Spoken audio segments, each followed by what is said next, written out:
It's basically our question was about a dog that's stubborn. Primarily, one of the big things that he does is he'll get up on the couch and not move when he's asked to move.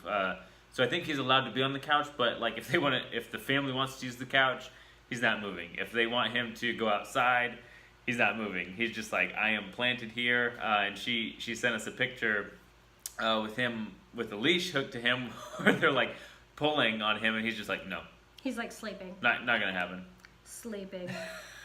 So here's the email. Thank you so much. Oh wait, hold on. I thought I was there. All right. So she asked if she could ask us some questions. We said sure, and so I was in the right spot. Thank you so much for your response. She said, I completely understand about needing to meet the dog before answering questions. We're very unique in that we don't have one method to train all dogs. It's really, for us, we have to get to know the dog's personality. We joke it's like finding their love language, but we really need to know their personality before we can tell you what's going to work or not work, because every dog is different, just like every person is different. Her main concern is that he's stubborn. He's around 6 or 7 years old, and they adopted him 3 years ago. Do not know his background, which is very typical. I would say majority of people adopt and have no idea of a dog's background, and that's okay, because dogs really don't care either. Even if they were abused, even if they had a traumatic past, most of the times if you just live in the present and say the past is behind you, it's never going to happen again, snap out of it, let's just move forward, the dog's like, okay, cool. Let's see. He's very lazy and loves his couch, and he's low maintenance, which is awesome. He's just stubborn. There are times we need him to listen or move, and he just won't. Or if he does get something he shouldn't have, he growls, and we can only get it away while giving him a treat, which I know we shouldn't. Then we reward him when we shouldn't. So I just didn't know how much training he would need, and if stubbornness is something you can help with. Those are really great questions. And so I guess I should keep this open as I reference these to answer. So when he's on the couch and you're trying to get him off, I don't know if he's just dead weight or if he's growling. So those will be two different ways that I would approach that. If he's just dead weight and I say off and he doesn't, you have the leash on, I would just start pulling. And so he's gonna come off because he's a small enough dog that you could totally do that. If he was a 200-pound English Mastiff, maybe we would suggest something else. But he seems like a decent size that you could just pull him off. He'll get down. And then if he's growling, that's definitely something that, again, having the leash on him and pulling him down from a distance, I would not try to grab at him to pull him down, because any close contact and he's already growling, he's already saying, I don't like this and I'm not afraid to do something about it. So if you keep pushing that confrontation, he is more likely to nip or bite at you to get his point across further. And so that doesn't mean he's an aggressive out to kill dog, but it does mean that he's an aggressive dog and his personality, and he's not afraid to tell you what he thinks. Either way is not good. So I don't want to make that light if he is growling over that. But yeah, I would just say off, give him one command. If he didn't hear you, he heard you.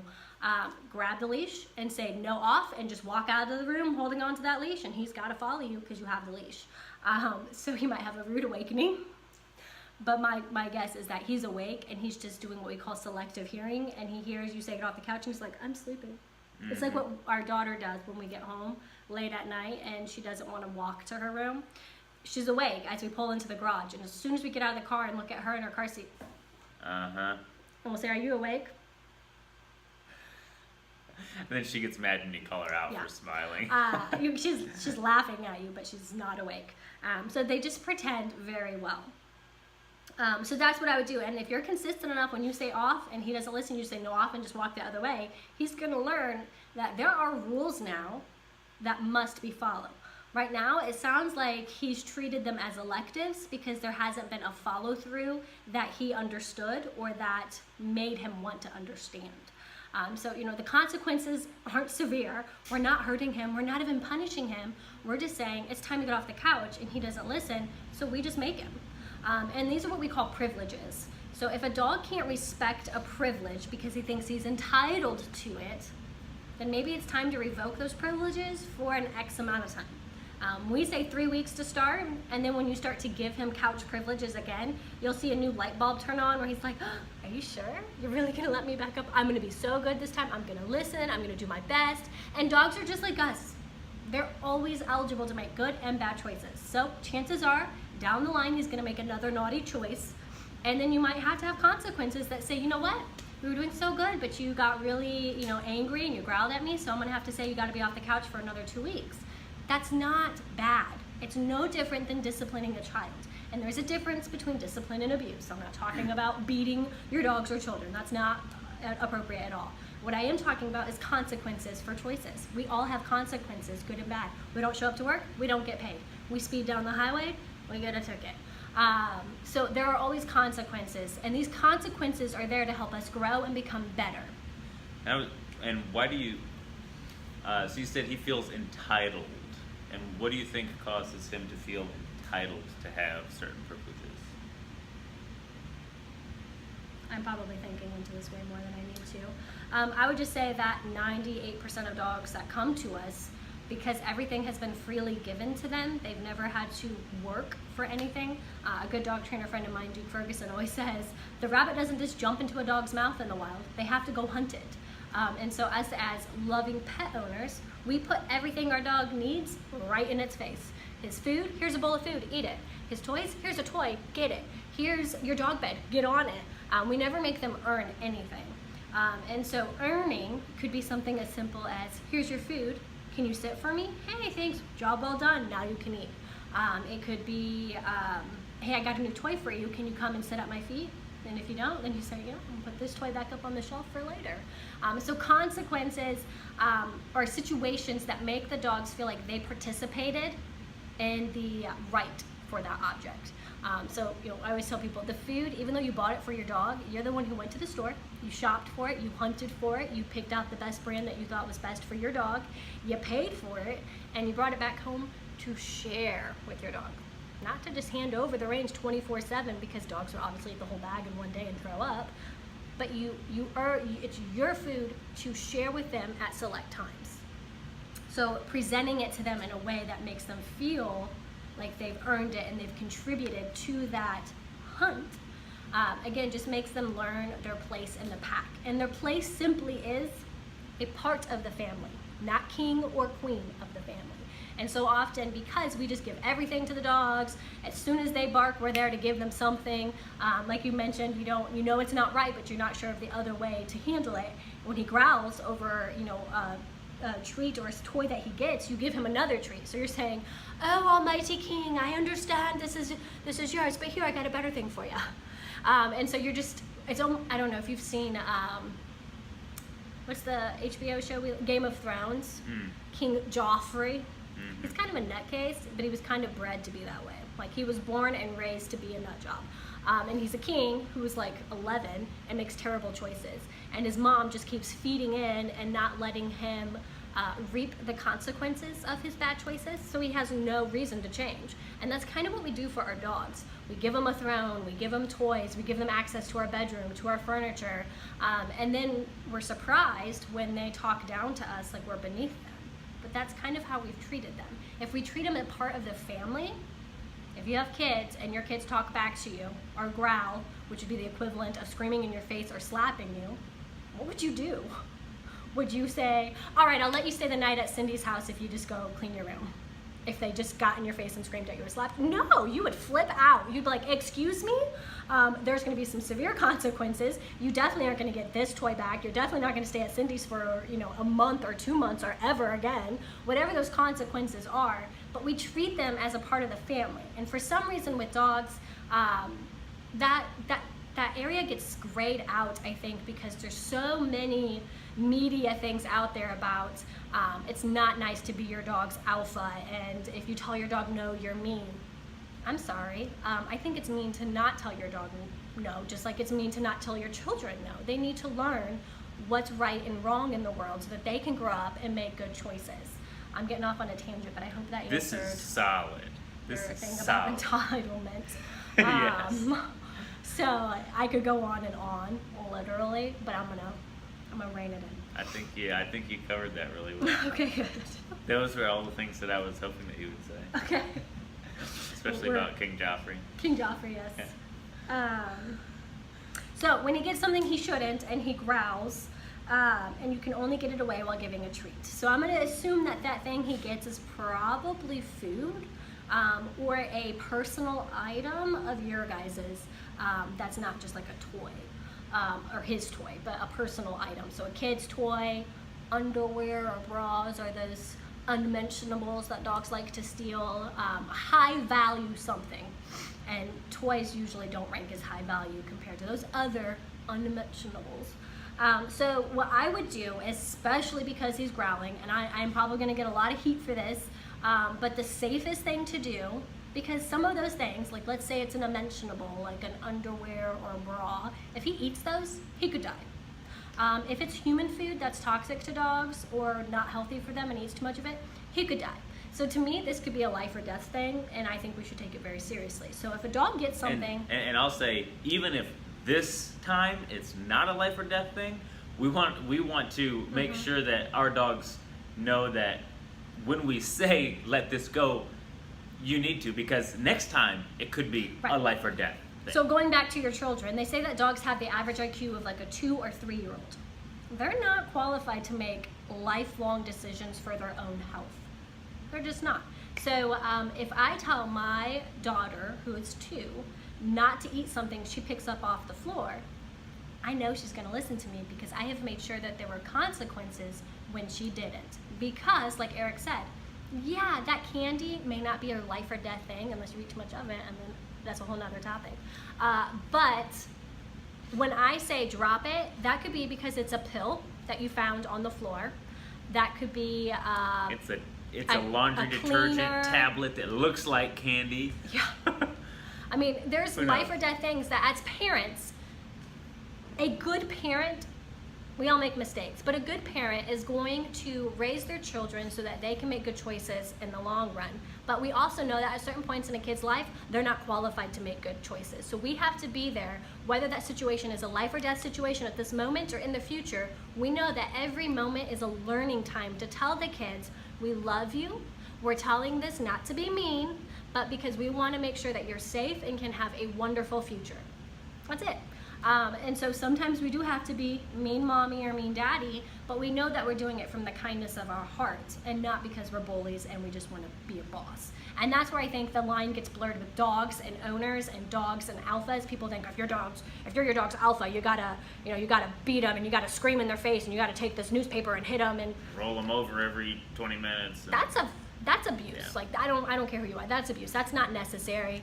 If you have to scream at your dog's face to get them to listen to you, you're not communicating properly. Your dog just thinks you're nuts. That's it.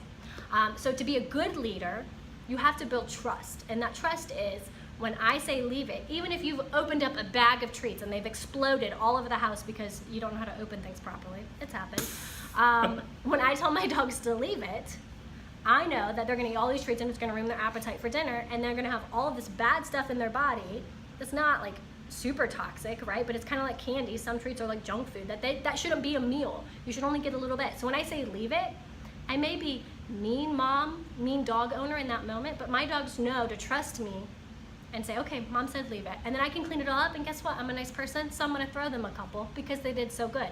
If they try to steal it, they ain't getting none, and probably ain't getting none for at least 2 weeks, because there's consequences for every action.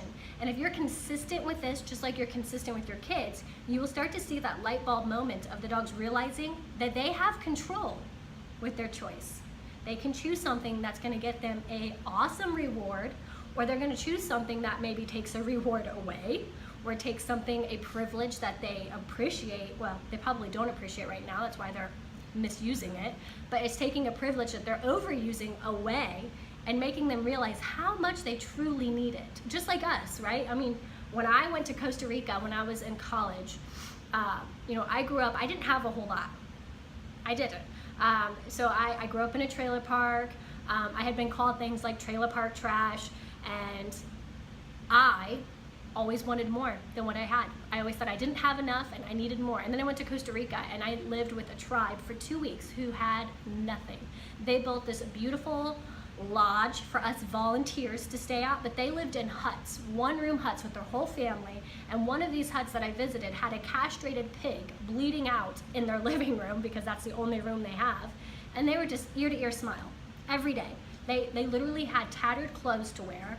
They had no shoes in the jungle, which was terrifying for me with my knee-high boots. But that was the first time for me to have my eyes opened on how much we truly have. And when I came back, I had a whole new appreciation for everything I've ever had. And dogs and kids need that wake-up moment where they see, you know, Alaska and Eric got to go to an orphanage in Mexico last year, and she came back and told me they had like, what, 3 toys for 24 kids. Like, they had less than a handful of toys, and our kids have enough toys to probably supply 20 orphanages then, because we have so much. And for her, as a 5-year-old, that was a wake-up moment of, wow, we really don't need all of these things. Well, dogs think they're entitled to all of these things because we don't know how to communicate to them that there is a time and a place for certain things, and if you're going to disrespect them or overuse them, they go away. And so, before I got off on my tangents, if you're consistent with that control, right? Because leaders, mom and dad, we control things. We have to. Time, you can't play video games right now, you have to do your homework. Food, you can't eat that right now because I'm cooking dinner or because it's unhealthy for you. Toys, again, if you're not going to play appropriately with that toy or you're not going to share it, I take it. And I can give it to the other kids, or I can put it away until I feel like I can bring it back out. So we control all of these things with our kids. We just don't think to control them with our dogs, and you should. So. And I think the whole point of that story is once your dogs have those things taken away, like when I went to Mexico and Krystal went to Costa Rica, then when you get them back, you have a completely different appreciation for them. And I think a lot of people don't think that their dogs can understand that concept, but they do. Mm-hmm. They totally do. Way better than dogs. I always tell people there's no such thing as a dumb dog. There's only extremely smart dogs that play that dumb card very well. Just like people can. Just like kids. So great point. Yes. So you were saying what you would do if a dog has the object and won't give it away and is growling at you. So how to safely remove it from their mouth. So as I said, I'm probably going to get a lot of heat for this because I'm sure people have their own ways. But if this is something that could be a life or death situation, even though it's not right now, but it could be, I say keep the dog's leash on them 24/7 while you're home with them. If you're not home, take the leash off. If they're in the crate, take the leash off. And if they have a fenced-in backyard, take the leash off to go outside so they don't get it caught in something when they're running. But in the house, when you're monitoring them, because you know they have a history of acting like a fool when they get something they shouldn't, and they have that, we give them one command. It could be drop it, it could be drop, or it could be out, whatever your command is. We use out as get out of this room, but whatever your command is, give it to them once. They're not going to listen to you because they've never listened to you before. So you're going to pick up that leash, preferably from away from your dog. So don't go up and grab him at their collar because he's already growling. Pick it up at the handle 6 feet away from your dog. And you're just going to kind of tightrope it back up above your dog. And you're just going to apply pressure so that their 2 front paws, so here's the ground, right? My paws. There we go. Okay, it's nice to have a solid ground. So I'm just going to pick up that leash to those paws are just literally hovering, and all it takes is for your dog to swallow, and they're going to let go. The jaw's going to open. So they're going to be like, okay, there's pressure, and then they're going to open their mouth and drop it. And some people think, well, you're choking them. Is it really any different than your walks? I mean, they choke themselves way more on their walks, and they put way more weight on that pull on their walks than your lifting of their body weight. So what I mean by that is they're pit bulls that weigh like 50 pounds that can pull, what was like the record? Thousands of pounds. Like 2 tons or between 2 and 4 tons. Like it blew my mind. That's like an elephant. It pulled an elephant.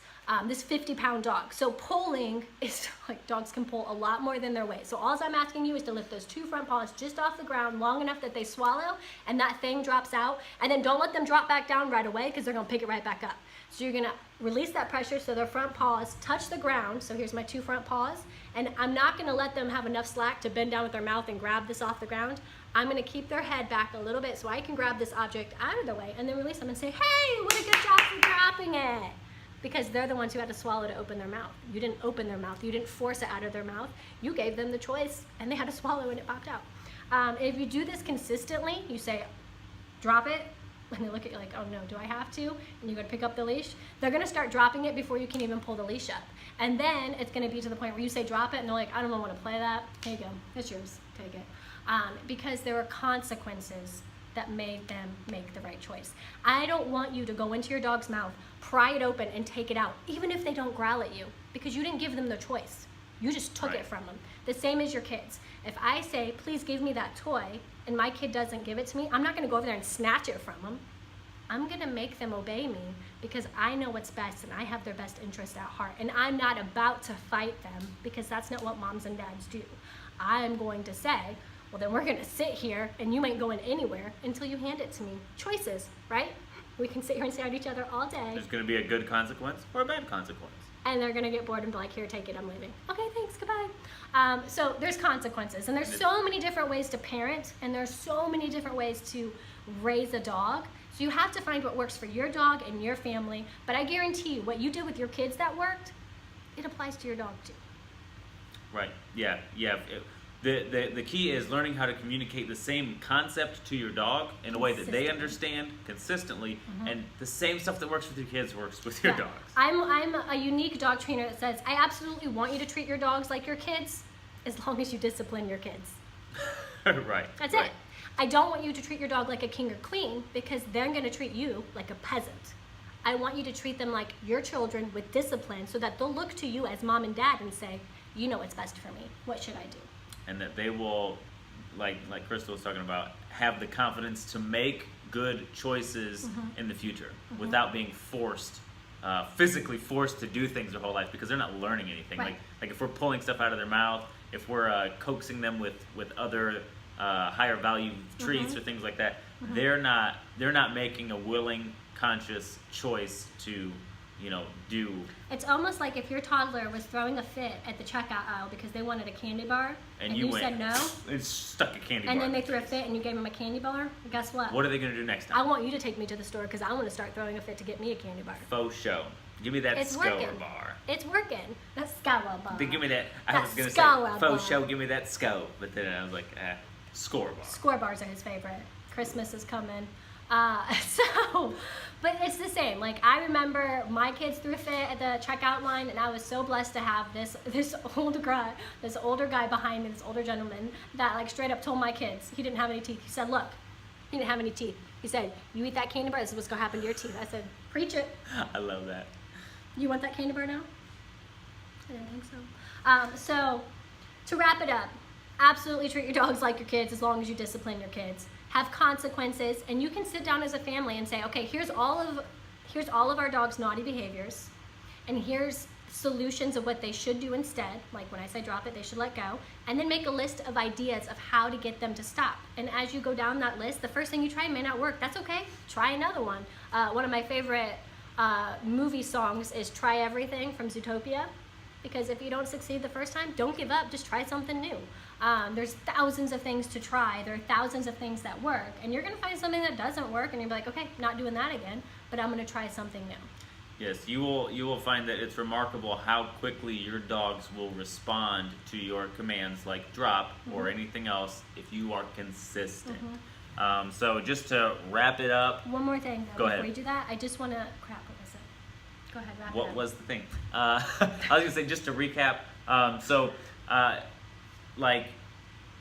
Emma gave all those details to basically ask, is stubbornness something that you can help, and how much training do you think that he would need? So stubbornness absolutely is something that can be helped. And I would say that's a time to fight fire with fire.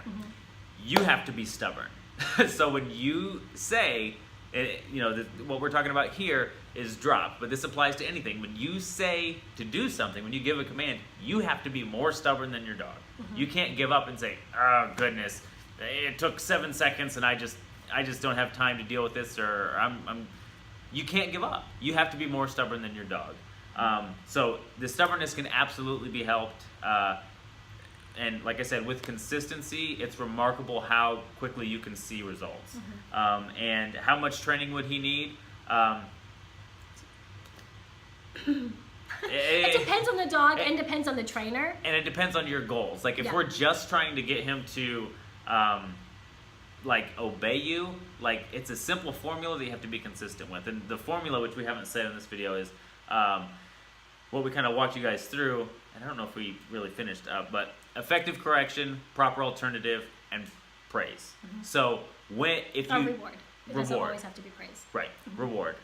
Praise is a form of reward. So when your dog does drop that thing and you remove the sock or the child's toy, whatever, give them something that they should put in their mouth.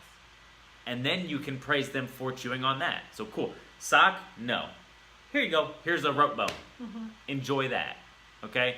But I would not give them something of higher value. Right. Because you're not rewarding them. And sometimes it may be nothing. That proper alternative might just be to sit there and look to me, and I'll give you some guidance. Like, go lay down and don't eat something that's going to kill you right now. So it could just be, good job for not putting another sock in your mouth. But like Eric said, the best solution is to give them an alternative of what they should do. So when you say drop this high value thing that they shouldn't have, I would encourage them to go get their other toy, so that they can be like, oh, okay, you know what, I'm going to give this to you because it's not worth the battle that we're about to have, and I actually like chewing on my Nylabone. So he's making his own good choices. And the cool thing that you'll see, this is one of the coolest things, is when you see your dog make that choice. So with consistency, maybe 3 days after, maybe 3 weeks later, if you're doing this every time your dog puts something in their mouth they're not supposed to, you get them to drop it themselves, they do that, and then you'll see that they'll start to go find a toy to chew on, and that is a super cool thing. And like, that's something that we see with the dogs that comes in here, and that's like one of my favorite moments. Like when we've got a dog that just likes to chew on and destroy everything, and they go to put something in their mouth, and we say leave it, or if it's in their mouth and we say drop, and they drop it, or they turn their head from it and they put something else in their mouth that's appropriate. That is so cool, because that's ultimately what we're working for. We're working toward dogs being able to make good choices on their own. And the consequences that we're asking you to do should never cause fear or discomfort to your dog. And that's different for every dog. So, for example, one of the tools that we used to use was a compressed air can that we'd spray down at our like at the floor. We'd never spray it at the dog, but we'd just spray it kind of behind her back almost. So we're just using the sound. Right, to accentuate our no. And what no means to our dogs, or what it should mean, is what you're doing isn't bad, but look to me because I just said no and I want to give you a proper alternative. Or maybe what you are doing is wrong, but I want to give you a proper alternative. So I'm not traumatized, but it did startle me. And that's the point of the air can. But not to spray it at the dog, but down at the side. So for some dogs, that had no effect. Our Mastiff, I mean, she could be standing right next to you and you could spray it and she's like, I don't think I heard anything. Our Schnauzer, it worked pretty well for him. It would startle him enough to kind of be like, what? Who's that? Who's that? And we could be like, hey, Pepper, thanks for listening. We said knock it off, whatever he was doing. For our Pit Bull Castor, that was abusive. He heard that and he'd go sit up in his cage the rest of the night and not come back out. It wasn't fair to use that at all in the house because it had that effect on him. And the same is true for kids, right? My daughter, Alaska, we've talked about this in previous videos, words of affirmation. If we yell at our son, Raider, and she's like standing next to him and she thinks we're yelling at her, she just starts crying. Whereas our son Raider, you could yell at him all day long and he's just like, he doesn't even pay attention. He's like, do you guys see the skies really bad? Yeah, like, so you have to be able to know your dog so that you can have a proper relationship. And the other thing I wanted to add that I forgot was that dogs love discipline just like kids love discipline. And I know it's easier for younger kids to love their teachers right away, but I remember in middle school, it was always the scariest for me to get a new teacher because you'd hear like those middle school teachers, you know, they're real serious, they mean business. And when I'd go into that class like, I didn't do anything wrong, like almost afraid of my teachers, right? Because they said, you know, all these things that were said in the halls about them. But at the end of the year, they were my favorite teachers because they were consistent. There were consequences for wrong actions. They were consistent with it, and you always knew what to expect. There was never this like hot seat of, oh my gosh, I don't know what they're gonna do. I don't know what's gonna happen. Like, I don't know. Because that discipline was clear. There was black and white. Like, we knew exactly those rules. And when your household turns into that, your dog's gonna start to love this relationship more than what he has now, because right now he's confused. He thinks he's the boss. He's telling you what to do, and you're not listening. Yeah, and he what kind of life is that? Why you're trying to kick him off his throne all the time, but other times you're bowing to him. So. Or you're inviting him up. Right. Yeah. And so it's really confusing. And we're not saying never let dogs on the furniture. I will say never let dogs on the furniture if they've tried to bite you or have bitten another person. They don't deserve any type of throne because it goes straight to their ego. You let them up on any type of elevated surface that humans sit on, and they think, I'm above you. So it's not a mean thing to keep them on the floor. Our Mastiff has never been on the couch because she's 100 pounds. We wouldn't have a couch, we'd have a giant dog bed. So she doesn't feel abused or left out, but it's just a rule. Yeah. It's never been the other way. So, effective correction, only you know what that is for your dog. Has to be effective, never scary. Proper alternative, what should he have done instead? When you say off, for get off the couch, and he doesn't listen, the proper alternative is you pulling him off the couch. Oh, guess what? You just happened to fall off the couch. I guess we shouldn't do that again. And then praising him. Hey, what a good job for being on the floor, even though you just woke up on the floor. But encouraging them to make those right choices, because the outcome, that good choice, that proper choice, is going to get them way more reward and attention than that naughty choice. Cool. So that wraps us up. Not bad on time. I got off on a couple tangents and we stayed pretty good.